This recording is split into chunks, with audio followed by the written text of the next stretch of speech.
Welcome to Encounter, where we celebrate putting faith into action and community leaders who live out compassion, grace, and love. We're a program of the Broome County Council of Churches that addresses food insecurity through CHOW and the Greater Good Grocery, provides hospital and jail ministry, builds wheelchair ramps, and assists neighbors with transportation and shopping services through Faith in Action volunteers. We invite you to the conversation. Encounter your neighbors as we learn to walk together in love and kindness. Good morning and welcome to Encounter. I'm your host today, Joe Sellepack. I'm the Executive Director at the Broome County Council of Churches. One of my good friends recently had a transition in her job. Tina Barber is a very good friend of mine, and she is the current Executive Director at the Community Foundation for South Central New York. So welcome into Encounter today, Tina. Good morning, Joe. Congratulations. Well, thank you. I don't know if that, it always is a good thing when we move into something that we've always dreamed about doing, It right? sure is. So how are you finding the work these days? Well, I have to say, Joe, it's been kind of a heavy lift. But one of the things that has really helped was that I've been with the foundation for over 10 years as their program officer. So know lots of people, lots of organizations, have all those relationships, which is really helpful. So at this point, it's just kind of transferring the relationships that I have with organizations, then building on those to create those same relationships with donors and with other businesses in the community, municipalities, so that we can raise money to advance programs and projects in the community that make this a better place to live, right? That's what we all do in the nonprofit sector. Yeah, so the Community Foundation it's an interesting foundation to begin with, but it is a reflection on the community that kind of forms it at some point. That's right. And that kind of thing. How would you describe it? And what is the difference between perhaps your foundation and other foundations within Binghamton? That's a great question, and people often ask, what's the difference between a community foundation and a private foundation? What do you do? So community foundations, you're exactly right. They are embedded in communities. They're geographic. So our foundation happens to cover Broome, Tioga, Shenango, Delaware, and Otsego counties. But there's one community foundation for all of Idaho, or you might find a community foundation just for one city. So we happen to be a regional program, and we do three things. For your viewers who aren't aware of what community foundations do, we do three things. So we raise funds, we open funds for folks, organizations, individuals, corporations that have charitable interests and goals, and they want to invest in their community, but maybe they don't know how to do that, or they want a little more support in doing that than just writing a check to an organization. So they'll open a fund with us, and they work with our program officer and some of our other staff to make sure that their donations and their money goes to work to advance their interests, the donors' interests. So we raise funds, that's one thing we do. The second thing we do is grant out into the community. So right now we have about 161 funds that we have under management, and each year, in any given year, our spending policy is that we grant out about 5% of our endowment, which is right now about $41 million. And we have about 161 funds currently. So what are our areas of interest? A community foundation is a very broad funder. So when you think about private foundations, like the Gates Foundation, some of these really big foundations, they're very much issue-oriented. Right. Community foundations are a much more general funder. So you name the organization in 5 counties, and we have more than likely funded it, be it animal welfare, youth development, municipalities, programs in school districts, community pools, theater, whatever it is. We probably have funded it. So this year in particular, I'm really proud of the fact that we have put out a record amount of grants this year. So $3.3 million in 2023 went out the door into our 5 counties to support programs and organizations, but also students, because we carry quite a few scholarship funds. Right. So we grant scholarships to students in that 5-county region as well.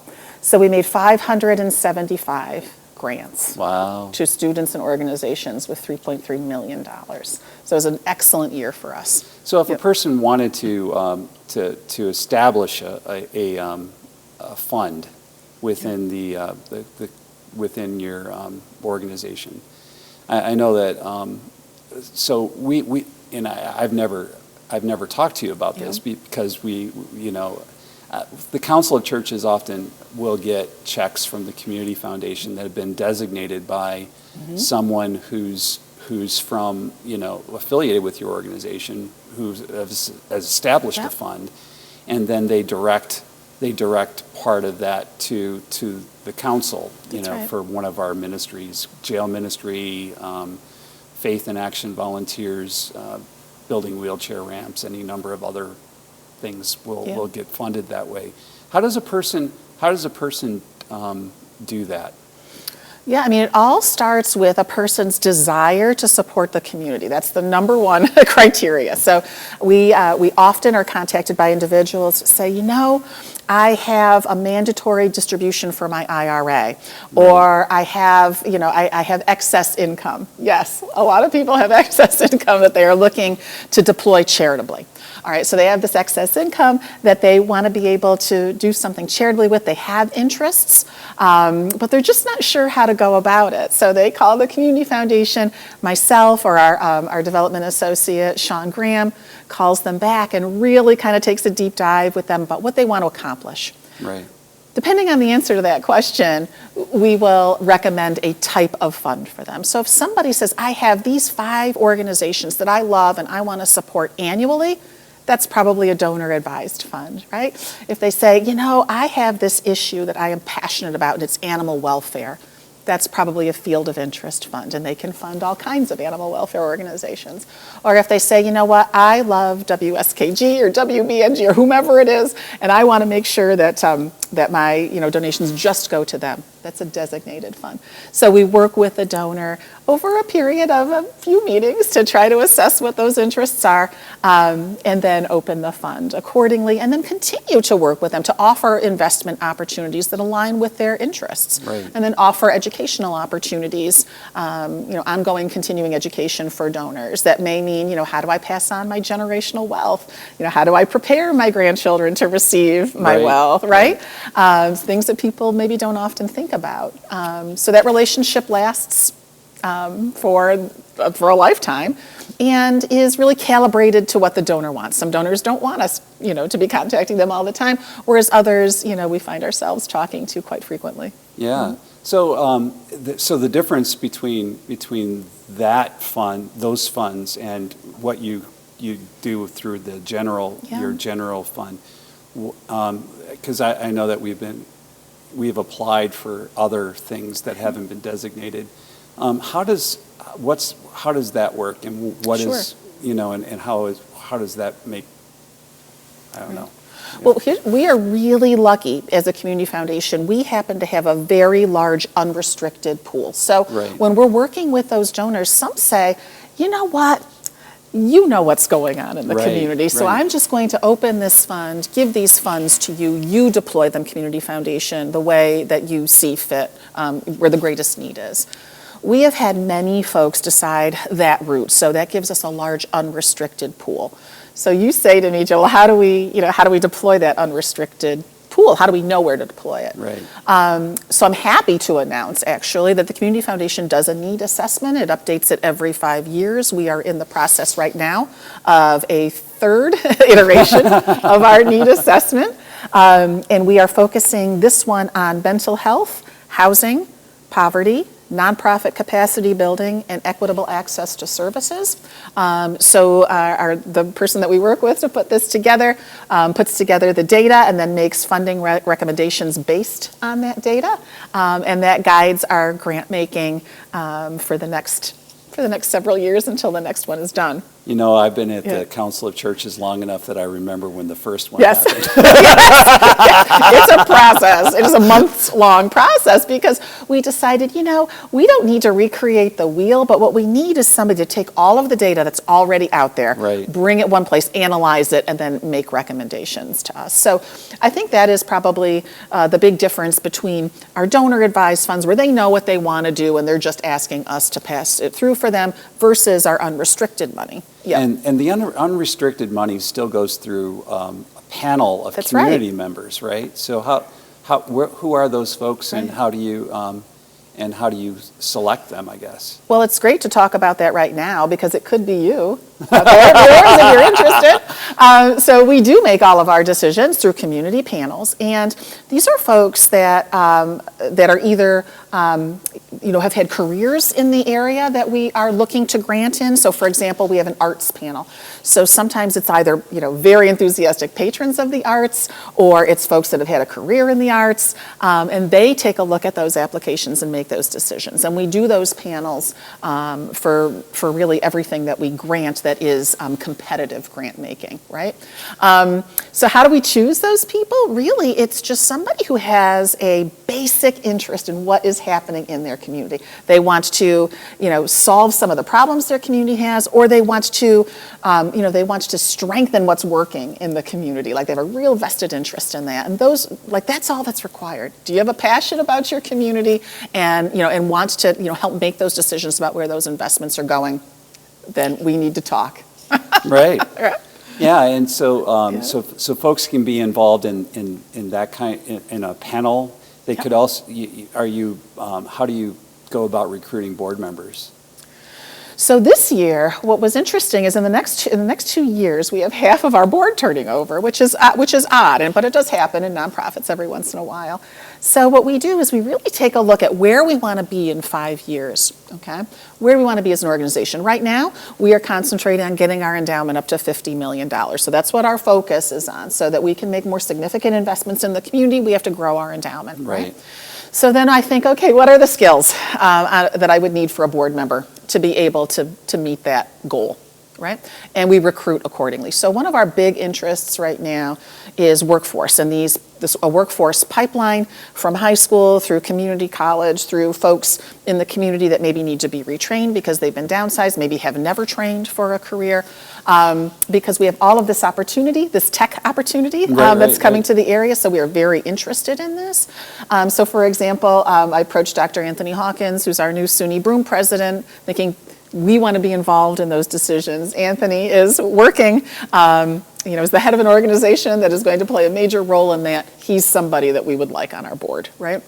So that's how we go about recruiting board members. What are the skills that we need to get us where we want to be in 5 years? And most organizations, like nonprofits, are run in the same same type of way, where you put together a strategic plan. That's right. And for you, perhaps that's part of that the needs analysis, and looking at the community, as well as looking at your the internal stuff that you need to work through in order to make those benchmarks. So like raising $50 million, it sounds like our $9 million sounds like a huge like if you're wanting to go from 41 million to 50. That sounds, I can imagine, somebody like looking at their checkbook going, how in the heck are they going to do that? But you need certain people with certain help. skills. That's right. It's an art and a science, both, right? So you have some investment people, probably. Investment people, trust and estate lawyers, those kind of folks who can drive. But then we also have, folks from the academy. We have folks that work in HR. We have a CPA. So like all of these folks that can help us get to where we need to be. So my guest today is Tina Barber. She's the executive director at the Community Foundation for South Central New York, and we've been talking about her foundation and how the internals of that operate. So what are some of the, like if you're thinking about some of the things that excite you that you're currently funding, what are some of those stories? Yeah, well, I feel like the thing that we are most proud of, so we didn't plan this, Joe and I. We did not talk about this before, but one of the projects that we have been so excited about and actually saw to fruition with our good partner at the council is the Greater Good grocery store, and all of the good that has come from that, all of the hard work that went into that on the part of everybody that was involved. That project just just ticked all of the boxes, right? It was a centerpiece for the community. It ended a food desert. It helped you expand your mission. It helped us, kind of flex our community convening muscles. Oh, because I didn't talk about number 3 of what community foundations do. That's convene the community around issues that are important. Number 3, there you go. And that is a perfect example of that. But we have funded, in the past year, they call it the IRT program, and I can't remember, of course, what those initials stand for right off the top of my head, but it has happened in both Norwich and in Delaware County, where they bring the Army Corps of Engineers in, and they offer free medical, dental, veterinary, eye care for folks that otherwise would not be able to access those services. Thousands of people touched, minimal investment, amazing things like that are happening all over the place. We have been investing very heavily in building the capacity of very small nonprofits. There's always money for larger nonprofits, but for these kind of real small mission-driven nonprofits with, maybe a few $1,000s in an operating budget, for them to be able to build their capacity and grow into strong organizations requires a heavier lift. And so we have kind of taken a deep dive into supporting smaller organizations. And that, that really for us hits 2 things, the nonprofit capacity piece and the equitable services piece. Like, we want to devote that time because it just otherwise would not be available to these folks. So that has been wonderful. So this will go back a long time ago, but when I was in seminary, I was in Chicago, so I was at a seminary consortium for urban pastoral education. Okay. Was what I had to do, and one of the things that we did in this was to visit with several foundation executives. And one of the foundation executives that we met with was a person from the Kresge Foundation. Now, this the big Kresge Foundation. This is not the local Kresge, Right. but this was the big one. Right. And what she did was she brought in, of course, she took all the names out of them, but she took in 4 different grant applications, and they were, some were obviously more professional than others, and so she was talking about who they funded, and so they gave us these. We read them, and she said, "Well, which ones do you think we funded?" And most people in my cohort really went toward the more flashy ones, the ones that look like they were done by the professional grant writer. And they said these were the ones that we felt were, they were grammatically correct. They had all the I's dotted, T's crossed, and they kind of looked really, really good. But she said we didn't choose to fund that one.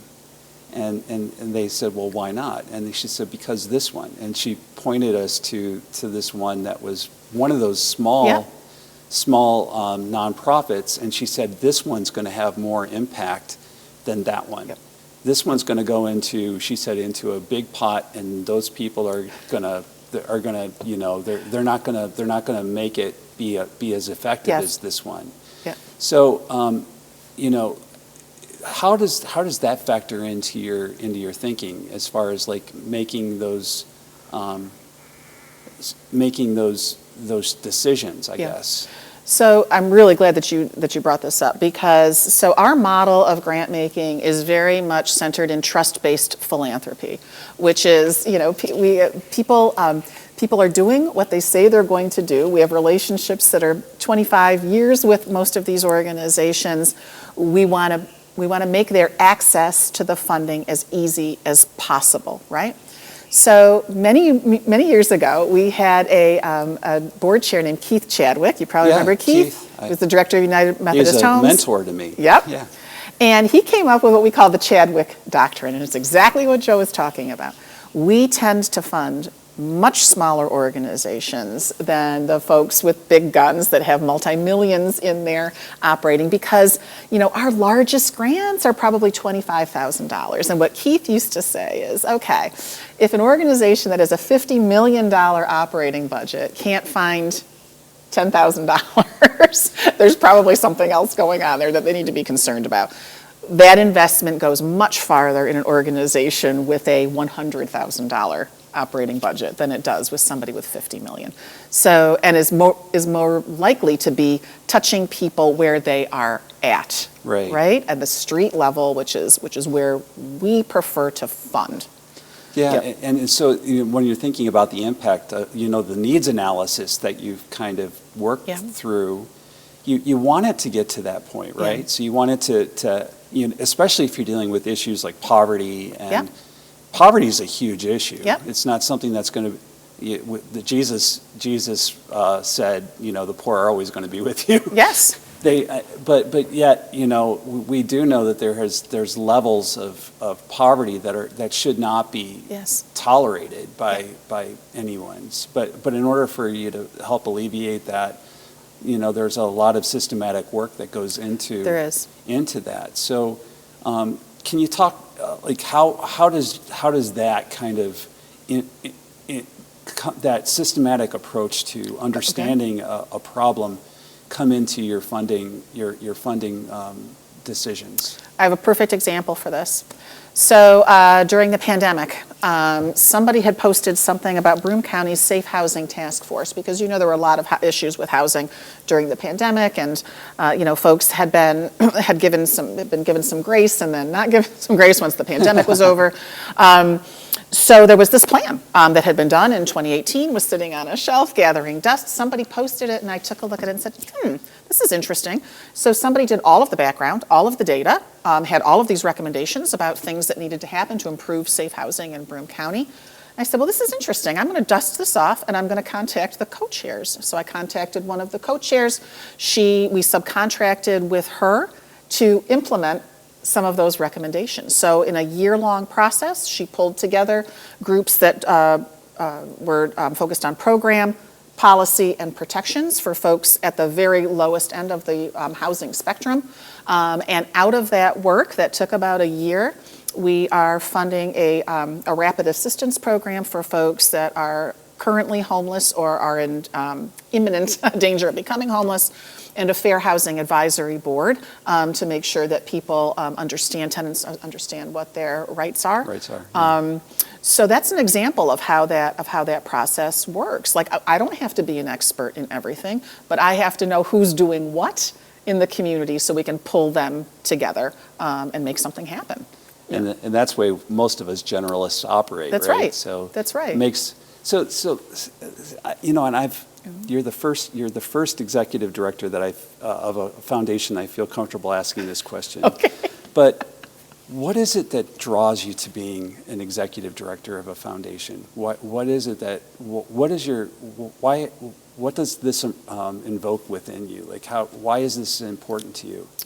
So, my career has always been in service, Joe. I can't imagine my professional career being about anything but service. But I'm also not religious, so I'm not going to be a pastor, right? So what does that leave me? My career started with in the early 90s with people living with HIV and AIDS. That really spoke to me. So when I think of my service career, it is lifting up the folks who need it the most, right? Who are pretty much marginalized, reviled by society, people don't see them, they're invisible. That's what my career is about. So when it was direct service, that was great. As a program officer, that was awesome because I got to work with all the organizations that are helping people and I got to fund them to do that work. And as executive director, you better believe that my goal is to raise as much money as I possibly can, because 5% of that goes back out to invest in the community every year. So that's why I feel called to it now, because to me it's a challenge. It's my legacy for the community. If I can get that endowment up as high as it can go, that's a permanent, I say that because I'm a Buddhist, so I don't believe in permanence, but a permanent support for our 5-county region. Yep. So it's interesting to me, when we start talking about our personal stories. I think about my, I am a religious person, and yet, I come to the same spot. Exactly. where we're talking about marginalized communities, making sure that, like, if you look through the work that we do at the council, the Greater Good Grocery is, as you said, was a great example of what the Community Foundation was involved in, and yet, those are things that draw me to the Community Foundation to be able to to help fund these initiatives that I think are really important in our community. And I've been on boards which have applied to the Community Foundation for the work for certain aspects of what we do, and we, my thinking on this is kind of interesting. But if you brought up Buddhism, mm-hmm. so you have the streams that all bring us to that central place That's of right. being, of our enlightenment, or whatever you want to call it. But how do you see that? And I've talked to my staff about this. Like we talk about waves, within the community, and how do we participate within that to help create something better? Like the Greater Good Grocery was one of those things that kind of led me to thinking about that. Was you have a need, you have a deep-seated need, but yet you also have the perfect conditions for us to make to make a choice. Yeah. And how do you discern that? I mean, that to me is a deep, it's a spiritual issue. It is a spiritual issue, and I will say, off the top of my head, one of the things that we try to do that I think helps in this area is access to us. Access so that people have a voice at whatever level that they are at, all right? That they wouldn't maybe necessarily always have a voice. So somebody calls us at the foundation, it doesn't matter who it is, we're gonna talk to them. We're gonna listen to what they have to say. That's how we know who is doing what, not just at the highest levels, but what's the experience of the folks that are really struggling, right? Right. And how do we bridge that gap? I can't bridge that gap if I don't ever talk to somebody that's really struggling, right? Or if I'm only hanging out with the folks up here, right. I don't know what's happening. I can't bring people together. So in our minds, we very much want to just improve access for folks to get the information they need, for us to get the information that we need, to figure out how we are going to bring together partners to deploy those investments so they make the best impact in the community for everybody. But for me, it's just about listening.